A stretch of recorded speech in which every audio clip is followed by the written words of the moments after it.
नमस्कार दोस्तों। आज का वीडियो थोड़ा सा एयर ड्रॉप से हटके है और सभी से गुजारिश है मेरी कि वीडियो पूरा देखना, हो सके अच्छा लगे तो शेयर करना और अच्छा ना लगे तो गालियां मत निकालना, क्योंकि मैं भी मोदी जी का उतना ही बड़ा फैन हूं, उतना ही बड़ा समर्थक हूं जितना आप सभी होंगे। इवन मोदी जी का क्या, मैं सभी का ही फैन हूं। लेकिन दिक्कत यह है कि फैन होने के साथ साथ मैं एक इंडियन हूं, भारतीय हूं, मुझे भारत से बहुत प्यार है। इसीलिए आपने देखा होगा जब से आप मेरे साथ जुड़े हैं तो मेरे मुंह से जो है जय हिंद निकलता ही निकलता है।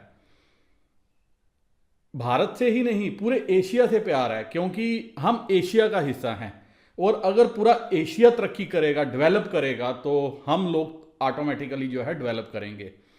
ये बात हमें जो है यूएसए से सीखनी चाहिए। यूएसए से आपको सीखने को बहुत कुछ मिल सकता है।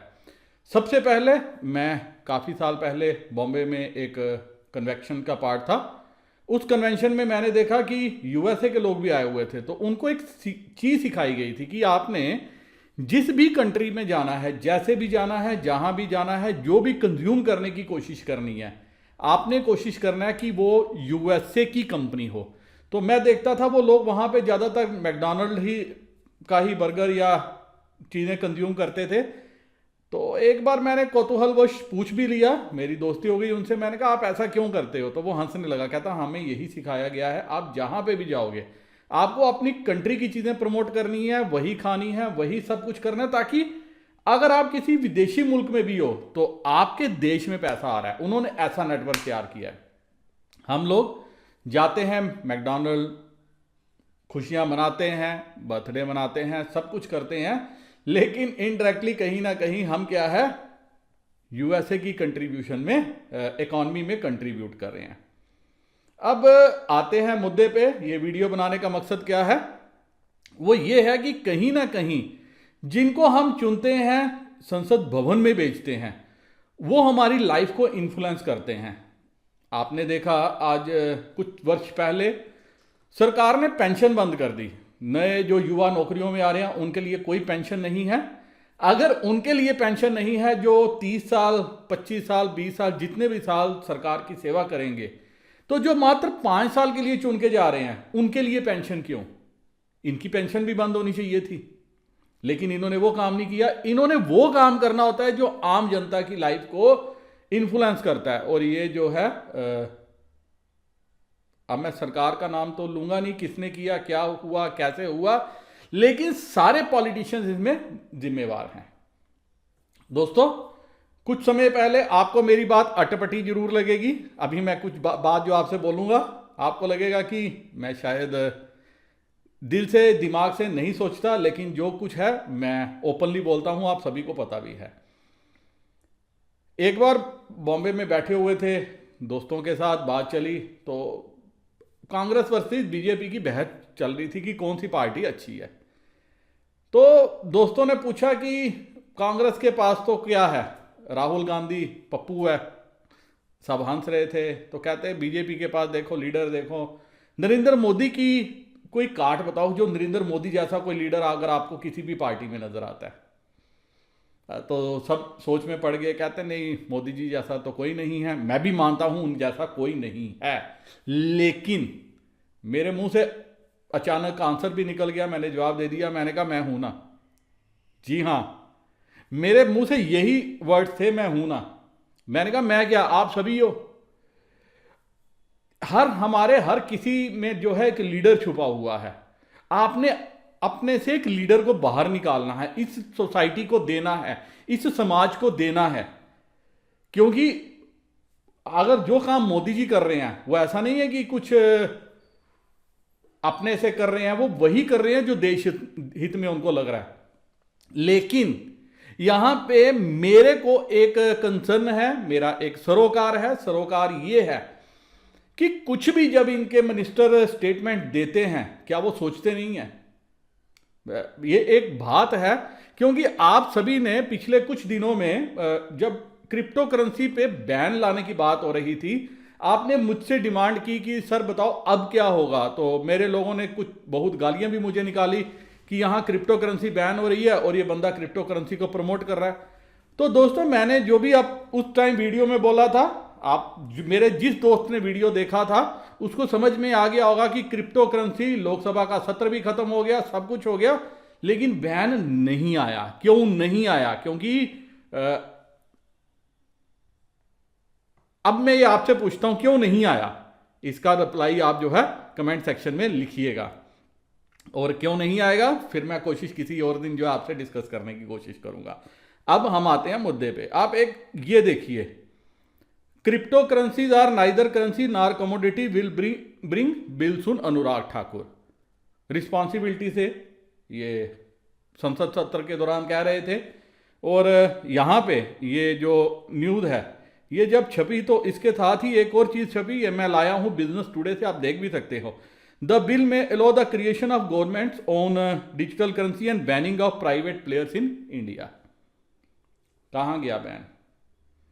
अगर ये नहीं था तो आपने ये संसद भवन में स्टेटमेंट क्यों दी? वो मैं इसलिए बोल रहा हूं क्योंकि अभी रिसेंट 5 तारीख को, शायद 6 मार्च को, गवर्नमेंट में open to evaluate explore crypto currency says Anurag Thakur. Same वही बंदा, वही शख्स जो है स्टेटमेंट चेंज कर रहा है। क्यों? और अगर आप वीडियो देखोगे तो आपको मैं आगे बताऊंगा कि अगर मैं फाइनेंस मिनिस्टर होता, क्योंकि मैं एक सीरीज शुरू करने की प्लानिंग कर रहा था और मैं चाहता हूं आप सभी भी उसमें जो है पार्टिसिपेट करो।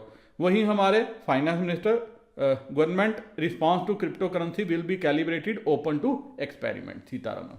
अगर ये चीज पहले थी तो जब मीडिया वालों ने हाइप क्रिएट की थी कि क्रिप्टो करेंसी बैन हो रही हैं, जब मैंने ये बात बोली थी, बड़ी रिस्पॉन्सिबिलिटी से कि अभी तक सरकार की तरफ से कोई स्टेटमेंट नहीं आई और मीडिया वालों ने खूब हुआ मचा के रखा हुआ है। आपने देख लिया वो हुआ कहां निकला।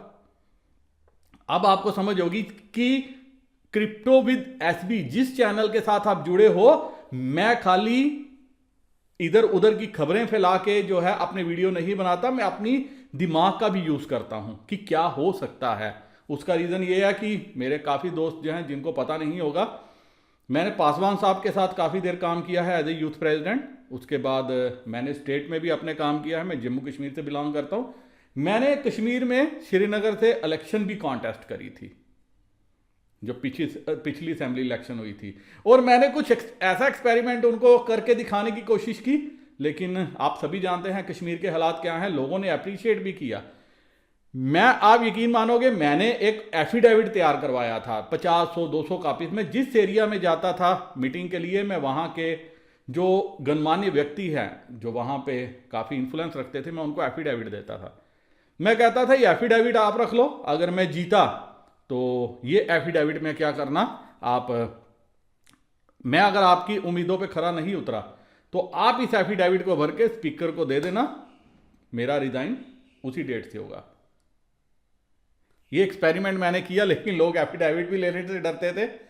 लेकिन मेरी जो था बैग था, जो कैंपेनिंग का बैग मेरे साथ रहता था, उसमें ये एफिडेविट मौजूद थे। कोई तकरीबन 100 के लगभग एफिडेविट मैंने बनवाए हुए थे। लेकिन बदकिस्मती कि उन लोगों को शायद समझ नहीं आई, या जो भी जैसे भी इलेक्शन हुई, वो कश्मीर का हालात आप सभी जानते हो। लेकिन मैं एक बात बताना चाहता हूं कि अगर आपके पास वोट लेने के लिए आता, आपके पास वोट की ताकत है, सिर्फ हम क्या देखते हैं कि चुनावों में बड़े बड़े वायदे किए जाते हैं और चुनावों के बाद उन वायदों का क्या होता है आप सभी ने देखा है। आज की डेट में यूथ के पास नौकरी नहीं है, यूथ के पास कामकाज नहीं है, यूथ जो है पैसा निकाल रहा है, शेयर मार्केट में जा रहा है without knowledge, without anything, crypto currency में जा रहा है, छोटे छोटे एयर ड्राफ्ट में पार्टिसिपेट करता है इस उम्मीद से कि उसको शायद कुछ पैसा बन जाए, यही एक उम्मीद के साथ। और इन उम्मीदों पे पानी सा फिर जाता है जब एक छोटी सी खबर मीडिया में आ जाती है, अखबार में आ जाती है कि कल से इस पे बैन। क्या करे, परेशानी का सबक बन जाता है। तो दोस्तों, अब ये वीडियो का पर्पस क्या था, मैं ये बताना चाहता था कि कैसे एक पॉलिटिशियन हमारी जो है पूरी की पूरी लाइफ को इन्फ्लुएंस करता है। मैंने आपको पहले भी बताया कि जब बॉम्बे में मीटिंग हुई, वहां पे कुछ दोस्तों में हमने, मेरा क्या जवाब था। अब मैं आपसे डिस्कस करना चाहता हूं कि अगर मैं फाइनेंस मिनिस्टर होता तो क्या करता। टॉपिक बहुत बड़ा है, बहुत बड़ी रिस्पॉन्सिबिलिटी है फाइनेंस मिनिस्टर की, लेकिन जो सबसे ज़्यादा इंपॉर्टेंट वो है कि मैं आम आदमी की ज़िंदगी को सुखद सरल बनाने की कोशिश करता, क्योंकि ये इसी का वायदा लेके जो है सरकारें जो है चुनाव जीतती हैं। वो सुखद और सरल कैसे बन सकती थी? हर 15 दिन 20 दिन महीने के बाद मैं उद्योगपतियों के साथ मीटिंग नहीं करता, मैं आम जनता के बीच में जाता, उनसे मीटिंग करता। एक ओपन प्लेटफॉर्म मैंने बनवाया होता, एक ओपन फोरम की होती, जहां पे कोई भी अपने सुझाव दे सकता था। सिर्फ किसको लेके? सरकार की पॉलिसीज को लेके। दौर निकला है कोरोना का, काफी डिफिकल्ट है, हमारी कंट्री पे बहुत बड़ा प्रेशर आया है, लेकिन उस प्रेशर को अपने कंधों पे उठाने के लिए देश के लोगों ने भी कोई कम योगदान नहीं किया। जहां तक हो सकता था, जैसे जैसे हो सकता था, जैसे जैसे सरकार ने कहा, लोगों ने हर वो काम किए। घर में बैठना, थालियां बजाना, तालियां बजाना, दिए जलाना, जो कुछ भी हो सकता था, लोगों ने सरकार की एक आवाज पे वो बात की। तो क्या सरकार लोगों की आवाज सुन पा रही है? क्या हमारे फाइनेंस मिनिस्टर आवाज सुन पा रहे हैं? अभी आपने बजट देखा, पीछे बजट में क्या हुआ? घोषणाएं हुई। बैंकों के पास लोन लेने जाओ, कमेंट सेक्शन में मुझे लिख के बताना, अगर बैंक के पास लोन लेने जाओ तो क्या आप लोगों को लोन इजीली मिल जाता है? क्या ऐसी व्यवस्था है कि आपने बैंक में एप्लीकेशन डाली और साथ में ही आपको जो है लोन अप्रूव हो गया? या खाली ये जो घोषणाएं हैं कि ये लोन मिलेगा, ऐसा मिलेगा, वैसा मिलेगा? क्या कोई ऐसी स्कीम है जिसके तहत एक अनएम्प्लॉयड यूथ ऐसे जो है वो अपना काम कर ले? क्या कोई ऐसी स्कीम है आम आदमी के लिए, विदाउट एनी कास्टिज्म, आम आदमी के लिए, जिसमें कोई कास्ट इन्वॉल्व ना हो, जिसमें हर किसी को फायदा हो? क्या कोई ऐसा स्कीम है? क्या आपने देखा है कि आपकी फाइनेंस मिनिस्टर जो है वो आपकी आवाज सुन रही है? अगर हां तो बहुत बढ़िया, ना तो क्यों नहीं? ना इसलिए मैं यहां पे बोल रहा हूं क्योंकि पीछे इनकम टैक्स से रिलेटेड कुछ डेट बढ़ाने की बात की गई, सबने लिखा फाइनेंस मिनिस्टर को, सबने जोर लगाया। इवन जो चार्टर्ड अकाउंटेंट ICAI एसोसिएशन है, उन्होंने भी लिखा, लेकिन टच से मस नहीं हुए। डिफंक्ट कंपनीज के लिए जब पीछे MCA की लास्ट डेट थी, वेबसाइट डाउन हो गई, चली नहीं, सबने लिखा, सबने बोला, जितनी एसोसिएशन थी, जितने अनएम्प्लॉयड यूथ इफेक्ट थे, जिनकी कंपनियों की दिक्कत थी, कुछ दिक्कत थी, मोदी सरकार की बहुत बढ़िया पहल थी। इस जैसी पहल हो ही नहीं सकती कि विदाउट पेनल्टी। इसीलिए मैं बोलता हूं कि जितना आप प्यार करते हो उतना मैं भी प्यार करता हूं। विदाउट पेनल्टी जो है आपको मौका दिया गया कि आप कंपनियों को रिवाइव करवा सको। तो कुछ दोस्त जो शायद लास्ट दिन का वेट करते रहे, या कुछ के जो CA वो लास्ट दिन का वेट करते रहे, और लास्ट दिन क्या हुआ? वेबसाइट बंद हो गई इनकी, और जिनका जहां पे काम था वो वहीं पे रुक गया। इसके बाद रिप्रेजेंटेशंस दी गई फाइनेंस मिनिस्टर को, सुना तक नहीं उन्होंने, कुछ आगे नहीं हुआ। उन्होंने कहा खत्म तो खत्म। मतलब इतनी एडवांसी है फाइनेंस मिनिस्टर पे। अगर मैं होता, विद इन नो टाइम मैं कहता 15 दिन की special extension. Income tax within no time 15 दिन की स्पेशल एक्सटेंशन। किसी भी काम के लिए लोगों की आवाज सुनता और क्विक उसका रेजोल्यूशन प्रोवाइड करता। बेरोजगारों के लिए बहुत जरूरी है कोई स्कीम बनाना। क्या कर सकता था मैं रहूं अगर फाइनेंस मिनिस्टर, तो मैं बेरोजगारों के लिए स्पेशल स्कीम बनाऊं। हर स्टेट में इंडस्ट्रियल पार्क बने, इंडस्ट्रियल पार्क में सिर्फ बेरोजगारों को, इंडस्ट्रियलिस्ट को नहीं। नो, इंडस्ट्रियलिस्ट पहले ही चोर हैं। कितनी आपको एग्जाम्पलें चाहिए, मैं आपको देता हूं। मेरी स्टेट में जो इंडस्ट्रियलिस्ट आए, इन्होंने पिछले एक्साइज बेनिफिट में तकरीबन 20 से 25 हजार करोड़ रुपए का बेनिफिट उठाया। 20 से 25 हजार करोड़। जिन्होंने 1-1 करोड़ की इंडस्ट्री लगाई थी, उन्होंने 2-2 हजार करोड़ रुपए यहां पे एक्साइज रिफंड लिया। मेरे पास प्रूफ है, डॉक्यूमेंट है, हर चीज है। मैंने लिखने की कोशिश की, मैंने एक्साइज डिपार्टमेंट को कोशिश की, मैंने हर जगह मेल डालने की कोशिश की, सरकार को बताने की कोशिश की, सब ने जो है कानों में रुई दबा ली। जी हां, कानों में रुई दबा ली। तो मेरी प्रायोरिटी क्या होती, मैं अनएम्प्लॉयड यूथ के लिए क्या करता, इंडस्ट्रियल पार्क बनाता। पार्क में खाली अनएम्प्लॉयड यूथ कर सकते थे आवेदन। लैंड उनको ऑलमोस्ट फ्री ऑफ कॉस्ट मिलती। 1-1 करोड़ रुपए का लोन भी दिया जाता, जिसमें से उनको 1-2 लाख रुपया खुद लगाना था। अगर टेक्निकल नो हो होती, सब कुछ होता, तो 1-1 करोड़ रुपए का लोन उनको मैं दिलवाता बैंकों से। मेरी कोशिश रहती कि 1001 इंडस्ट्री हर स्टेट में खड़ी हो अपने पैर पे, जिसको मेरा युवा लीड करे। फिर आप देखते, इसको कहते हैं ट्रांसफॉर्मेशन। मैं अगर इंडस्ट्री मिनिस्टर होता, फाइनेंस मिनिस्टर सॉरी होता, इन फॉरेन से आने वाली जितनी मशीनरी है मैं सारी ड्यूटी फ्री करता। 5 पैसे की ड्यूटी नहीं उन मशीनों पे लगती, 5 पैसे की। रीजन है उसका, क्योंकि काम जो है वो मशीनों ने करना है। अभी इंडिया उस लेवल पे नहीं पहुंचा कि यहां पे उस लेवल की मशीनें मिल सके कि हम इंटरनेशनल मार्केट के साथ कंपीट कर सके। तो मैं क्या करता, मैं जो फॉरेन से मशीनें आ रही हैं ड्यूटी फ्री कर देता। कम से कम 3 साल 5 साल हमें ग्रोथ इंजन, इंडिया को ग्रोथ दिखाने के लिए हमें ये चीज चाहिए। और भी बहुत कुछ है, और भी बहुत कुछ है करने के लिए, लेकिन सबसे पहले यूथ को अगर नौकरी नहीं दे पा रहे, अगर काम नहीं दे पा रहे, तो उसको जोमैटो का डिलीवरी बॉय तो मत बनाओ, उसको अमेजन का डिलीवरी बॉय बनाने की अपेक्षा मत करो, उसको जो है इस पर्पज से मत पनपाओ कि वो सिर्फ आपका रिलायंस के रिटेल स्टोर में ही खड़ा होकर अपनी सेल्स एग्जीक्यूटिव का काम कर सके। आपको बनाना पड़ेगा। मेक इन इंडिया का नारा देने से कुछ नहीं होगा। अगर अभी तक होता, मैं फौरन एक मीटिंग करता, सब कुछ करता। अगर पेट्रोल डीजल, अगर हमें पैसे की जरूरत है, पैसा बहुत तरीके से आ सकता है, खाली पेट्रोल और डीजल नहीं होते, जिसको मैं जो है दूध की तरह निकालता। ऐसे बहुत से स्टेप किए जा सकते हैं। अगर आप फाइनेंस मिनिस्टर होते, आप क्या करते, ये जरूर कमेंट सेक्शन में बताइएगा। बहुत इंपॉर्टेंट है, क्योंकि थॉट प्रोसेस आपको निकालना पड़ेगा अपने अंदर से। जी हां, अपने अंदर से निकालना पड़ेगा। अगर फिर और मैं क्या कर सकता, ये जानना चाहते हैं तो कमेंट सेक्शन में जरूर मुझसे पूछिएगा, मैं आपको वो भी बताने की कोशिश करूंगा।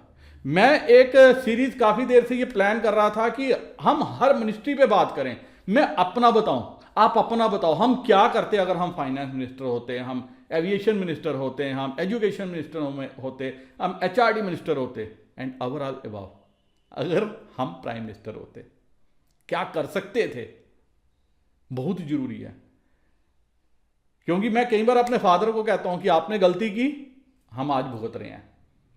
हम भी अगर आप गलतियां करेंगे तो हमारे बच्चे, हमारा देश भुगतेगा जो भुगत रहा है।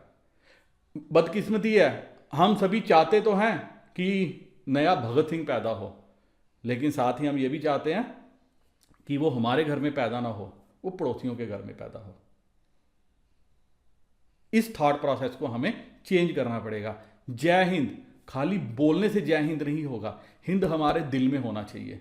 और दिल में लाने के लिए हमें जो है इन हिंदी वासियों की सेवा का भाव होना चाहिए। तब जाके हमारा हिंदुस्तान क्या बनेगा, शक्तिशाली बनेगा, सर्वोपरि बनेगा, सबसे ऊपर बनेगा, महान बनेगा। और इन सब के लिए खाली एक हमारे प्रधानमंत्री जी जिस सेवा भाव से लगे हुए हैं उनका ही नहीं चलेगा, हम सबको करना पड़ेगा, हमें अपने से निकालना पड़ेगा। वो कैसे निकालेंगे अब आप देखिए। मेरे को जो समझ में आती थी मैंने एक वीडियो के माध्यम से बताई। अगर और भी आप सीरीज देखना चाहते हैं, समझना चाहते हैं, मुझे कमेंट सेक्शन में जरूर पूछिएगा। और अगर वीडियो अच्छा लगे तो इसको शेयर जरूर कीजिएगा, क्योंकि कहीं ना कहीं हम सभी की लाइफ जो है इन्फ्लुएंस हो रही है। कुछ भी स्टेटमेंट आती है, कुछ भी आता है, और हमारी क्या हो जाती है, जिंदगी की गाड़ी रुक जाती है। ये गाड़ी नहीं रुकनी चाहिए। कुछ भी नया आना चाहिए वो हमसे पूछ के आना चाहिए, कुछ भी होना चाहिए हमसे पूछ के होना चाहिए। तभी जो है ये सिस्टम, ये सर्कल, ये सब कुछ जो है ये आगे बढ़ पाएगा। तो उम्मीद है दोस्तों शायद ये मेरी पहल, क्योंकि क्रिप्टो से हटके दी, आपको पसंद आए तो जरूर कमेंट सेक्शन में बताइएगा। नहीं पसंद आए तो एक बार दोबारा हाथ जोड़ के विनम्र प्रार्थना है, गालियां मत निकालेगा। वीडियो खत्म करने की इजाजत चाहता हूं। मेरे वह दोस्त जिन्होंने अभी तक ट्विटर, फेसबुक, इंस्टाग्राम, जो भी सोशल मीडिया चैनल है, वैसे मैं इन तीनों पे ही हूं। क्रिप्टो विद एसबी आपका टेलीग्राम चैनल है और क्रिप्टो विद एसबी इंस्टाग्राम भी है, ट्विटर आप सभी जानते हैं क्रिप्टो विद एसबी। तीन ही मीडियम में किसी पे भी मुझे फॉलो कर लीजिएगा और अपना प्यार जो है बरसाते रहिएगा। नमस्कार, जय हिंद।